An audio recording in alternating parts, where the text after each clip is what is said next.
Hi friends, ಇವತ್ತಿನ special MTR vangibath masala ಪೌಡರ್ನಿಂದ vangibath ಗೊಜ್ಜು ಜೊತೆಗೆ ರೈಸ್ನ ಸಹ ಯಾವ ರೀತಿ ಮಾಡೋದು ಅಂತಂದ್ಬಿಟ್ಟು ತೋರಿಸ್ಕೊಡ್ತಾ ಇದ್ದೀನಿ. ಈ ವಿಧಾನದಲ್ಲಿ ನೀವು ಸಹ ವಾಂಗಿಬಾತ್ನ ಒಂದ್ಸಲ ಟ್ರೈ ಮಾಡಿ ನೋಡಿ, ತುಂಬ ರುಚಿಯಾಗಿ ಬರುತ್ತೆ. ಸೊ ಹಾಗಾಗಿ ಬನ್ನಿ ಇವಾಗ ಲೇಟ್ ಮಾಡ್ತೀರಾ ಈ ವಾಂಗಿಬಾತ್ ಯಾವ ರೀತಿ ಮಾಡೋದು ಅಂತಂದ್ಬಿಟ್ಟು ನೋಡೋಣ. ಕಡಾಯಿಗೆ 3ರಿಂದ 4 ಟೇಬಲ್ ಸ್ಪೂನ್ ಆಗುವಷ್ಟು ಎಣ್ಣೆ ಹಾಕ್ಕೊತಾ ಇದ್ದೀನಿ. ಎಣ್ಣೆ ಸ್ವಲ್ಪ ಬಿಸಿ ಆಗಿದ್ದಾದಮೇಲೆ ಅರ್ಧ ಟೀ ಸ್ಪೂನ್ ಸಾಸಿವೆ, ಅರ್ಧ ಟೀ ಸ್ಪೂನ್ ಜೀರಿಗೆ, 1 ಟೇಬಲ್ ಸ್ಪೂನ್ ಕಡಲೆಬೇಳೆ, 1 ಟೇಬಲ್ ಸ್ಪೂನ್ ಉದ್ದಿನಬೇಳೆ, 4 ಟೇಬಲ್ ಸ್ಪೂನ್ ಆಗುವಷ್ಟು ಕಡಲೆ ಬೀಜ, 1 ಟೇಬಲ್ ಸ್ಪೂನ್ ಆಗುವಷ್ಟು ಗೋಡಂಬಿನ ಸಹ ಹಾಕ್ಕೊಂಡು ಲೋ ಫ್ಲೇಮ್ನಲ್ಲಿ ಕಡಲೆ ಬೀಜ ಕ್ರಿಸ್ಪಿ ಆಗೋವರೆಗೂ ಚೆನ್ನಾಗಿ ಫ್ರೈ ಮಾಡ್ಕೋಬೇಕು.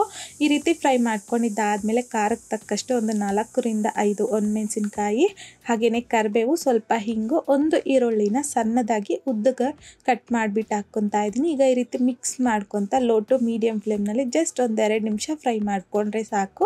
ನೋಡಿ, ಈ ರೀತಿ 1-2 ನಿಮಿಷ ಫ್ರೈ ಮಾಡ್ಕೊಂಡಿದ್ದಾದಮೇಲೆ ಈಗ ಇದರಲ್ಲಿಗೆ ಒಂದು 200 ಗ್ರಾಮ್ ಆಗುವಷ್ಟು ವಾಂಗಿಬಾತ್ ಬದನೆಕಾಯಿನ ಈ ರೀತಿ ಕಟ್ ಮಾಡಿಕೊಂಡು ವಾಶ್ ಮಾಡಿಬಿಟ್ಟು ಹಾಕ್ಕೊತಾ ಇದ್ದೀನಿ. 1 ಟೊಮೊಟೊನ ಸಹ ಕಟ್ ಮಾಡಿಬಿಟ್ಟು ಹಾಕ್ಕೊಂಡಿದ್ದೀನಿ. ರುಚಿಗೆ ತಕ್ಕಷ್ಟು ಕಲ್ಲುಪ್ಪನ್ನು ಸಹ ಹಾಕ್ಕೊಂಡು ಮಿಕ್ಸ್ ಮಾಡಿಬಿಟ್ಟು ಲಿಡ್ನ ಕ್ಲೋಸ್ ಮಾಡಿಕೊಂಡು ಮೀಡಿಯಂ ಫ್ಲೇಮ್ನಲ್ಲಿ ಒಂದು 3 ನಿಮಿಷ ಬೇಯಿಸ್ಕೋಬೇಕು. ಒಂದು 3 ನಿಮಿಷ ಆದಮೇಲೆ ಲಿಡ್ಡನ್ನು ತೆಗೆದು ಒಂದ್ಸಲ ಮಿಕ್ಸ್ ಮಾಡ್ಕೊಳ್ಳಿ. ಈಗ ಇದರಲ್ಲಿಗೆ 1 ನಿಂಬೆ ಹಣ್ಣಿನ ಸೈಜ್ ಆಗುವಷ್ಟು ಹುಣಸೆಹಣ್ಣನ್ನು ಮೊದಲೇ ನೆನೆಸ್ಕೊಂಡು 1 ಕಪ್ ಆಗುವಷ್ಟು ಹುಣಸೆಹಣ್ಣಿನ ರಸ ಹಾಕ್ಕೊತಾ ಇದ್ದೀನಿ. ಹಾಕ್ಕೊಂಡಿದ್ದಾದಮೇಲೆ 1 ಟೇಬಲ್ ಸ್ಪೂನ್ ಆಗುವಷ್ಟು ಬೆಲ್ಲ ಹಾಕ್ಕೊತಾ ಇದ್ದೀನಿ. ಹಾಕ್ಕೊಂಡಿದ್ದಾದಮೇಲೆ ಒಂದ್ಸಲ ಮಿಕ್ಸ್ ಮಾಡ್ಕೊಳ್ಳಿ.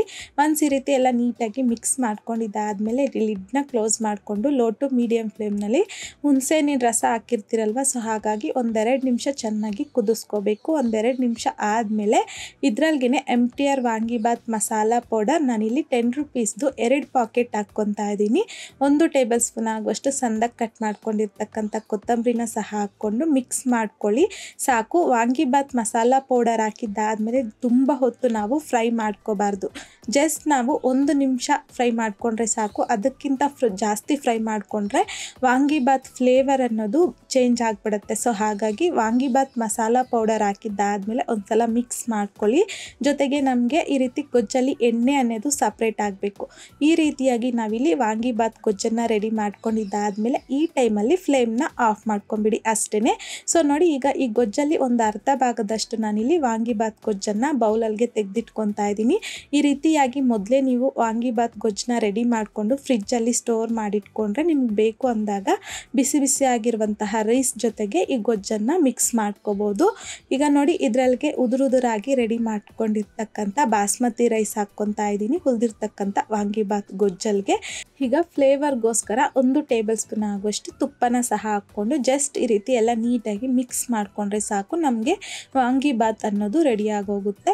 ಈಗ ನೋಡಿ, ಆಲ್ಮೋಸ್ಟ್ ನಾನು ಇವಾಗೆಲ್ಲ ನೀಟಾಗಿ ಮಿಕ್ಸ್ ಮಾಡ್ಕೊಂಡಿದ್ದಾಗಿದೆ. ಈ ರೀತಿ ಎಲ್ಲ ನೀಟಾಗಿ ಮಿಕ್ಸ್ ಮಾಡ್ಕೊಂಡಿದ್ದಾದಮೇಲೆ ಬಿಸಿ ಬಿಸಿಯಾಗಿ ಸರ್ವ್ ಮಾಡ್ಕೊಳ್ಳಿ. ಇಲ್ಲಾಂತಂದರೆ ಮಧ್ಯಾಹ್ನ ಲಂಚ್ ಬಾಕ್ಸ್ಗೆ ಮಕ್ಕಳಿಗಾಗಿರ್ಬೋದು, ಆಫೀಸ್ ಲಂಚ್ ಬಾಕ್ಸ್ಗಾಗಿರ್ಬೋದು, ಈ ರೀತಿ ಇನ್ಸ್ಟೆಂಟಾಗಿ MTR ವಾಂಗಿಬಾತ್ ಮಸಾಲ ಪೌಡರಿಂದ ಈ ರೀತಿ ವಾಂಗಿಬಾತ್ನ ಒಂದ್ಸಲ ಟ್ರೈ ಮಾಡಿ ನೋಡಿ. ಟ್ರೈ ಮಾಡಿದ್ದಾದಮೇಲೆ ನಿಮಗೂ ಸಹ ಟೇಸ್ಟ್ ಹೇಗೆ ಬಂತಂದ್ಬಿಟ್ಟು ಮರಿದೇ ನನಗೆ ಕಾಮೆಂಟ್ ಬಾಕ್ಸಲ್ಲಿ ಕಮೆಂಟ್ ಮಾಡಿ, ಲೈಕ್ ಮಾಡಿ, ಹಾಗೆಯೇ ನಿಮ್ಮ ಫ್ರೆಂಡ್ಸ್ ಆ್ಯಂಡ್ ಫ್ಯಾಮಿಲಿ ಜೊತೆಗೆ ಶೇರ್ ಮಾಡಿ. ಮತ್ತಷ್ಟು ಈಸಿ ಆ್ಯಂಡ್ ಸಿಂಪಲ್ ಕ್ವಿಕ್ ರೆಸಿಪೀಸ್ಗೋಸ್ಕರ ದಯವಿಟ್ಟು ನೀವಿನ್ನೂ ನಮ್ಮ ಮೇಘಶ್ರೀಸ್ ಕಿಚನ್ ಚಾನಲ್ನ ಸಬ್ಸ್ಕ್ರೈಬ್ ಮಾಡಿಲ್ಲ ಅಂತಂದರೆ ಸಬ್ಸ್ಕ್ರೈಬ್ ಮಾಡಿ.